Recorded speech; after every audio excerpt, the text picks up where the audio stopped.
All right, welcome back to another video. In this video, we're going to talk about the effects of stress on your metabolism. So if you're interested about stress or metabolism, definitely stick around.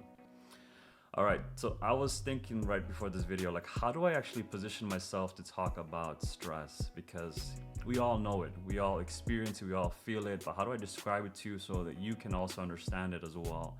And so I decided, you know what, let's talk about a stressful situation that I had, and I want to take you on that journey, and at the end of it, you'll see what I mean. All right, so right before Christmas, roughly the 20th or 20 something, or 20th, 22, around that time, my car got robbed. So my car is a Toyota Prius. I thought I was a genius buying it because obviously you would know directly in 2022, it was a huge problem with gas prices off the roof. So I went with a hybrid car and I thought I was a genius, like, yeah, I'm going all environmental. So then I get it, I save a lot of money on gas, but then now what ended up happening is my car became a target for theft. Robbers, they all want to get something called a catalytic converter from my car to sell off. So they would, and there's something called palladium. It's a rare metal, rare earth metal that is really highly prized. And so the futures market for that metal went up really high. So now there's a lot of demand for these types of metals, and they're stealing car parts to recycle so they can use it for other things. Irrespective of that, the metals. So the part itself cost $3,000, like almost $3,500 to repair. Like the part itself is like $2,800.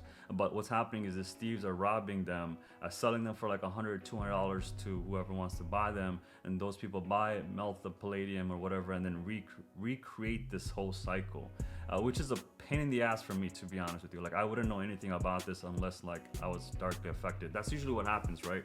The fact that I'm even starting Alpha is because I was directly impacted by something with health, and that just pushed me and propelled me to get to this point. But again, let's go back to the story. So now think about what's happening, right? So I just lost my car. My car is dead. I mean, it's not dead, but obviously if you have experienced this, definitely comment below. I'm curious to hear your experience.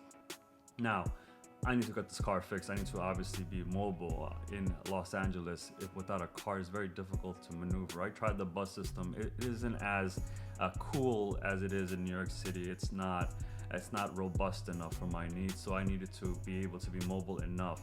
So what ended up happening, right? So my car got stolen, so I had to call the insurance company, talk to a bunch of people. I had to call the tow truck people, call them a bunch of people so they can actually come and pick up the car. I had to call the mechanic shop to make sure they had the part, because right now there's a lot of cars like this and there's a backlog of orders. So there's some cars have been spending 6 months to a year almost just hanging out in the shop because there's no parts. The demand is so damn high because these thefts are happening. It's a very weird theft that's happening. The nefarious people want to take your thing so they can make some money on it, but at the end of the day, the normal people are getting screwed, but that's what normally happens, right? So normal people always get screwed because they follow the rules, which is fine. I'd rather follow the rules than go down that pathway because they have the karmic debt that they're going to be paying for eventually.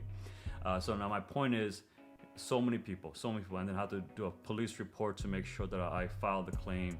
And so all these coordinations, on top of that I was working, on top of that I was building, creating content, managing a family. And so what do you see what's going on? That right there is stress, because when you have an event that occurs with you and you're not familiar with it, and you have to do so many things to just understand it, and it's causing stressed out response in your body, like this fight or flight. Always remember that the stress response is your fight or flight. If you feel like your body's getting antsy to do things, or it's just like you're sweating, or you're just not feeling well, like right away, this impending doom type of feeling, that's stress response trying to alert your body, like, hey, you gotta move, you gotta do something, you gotta protect yourself, you gotta survive. And that's terrible. I mean, in small amounts, it's amazing. You need this to thrive, to build out who you need to be. But then again, if you have this perpetually, if this is never stopping, your body is just in constant fear, constant movement, constant anger, whatever those negative emotional states are. And as a result, you get burnt out.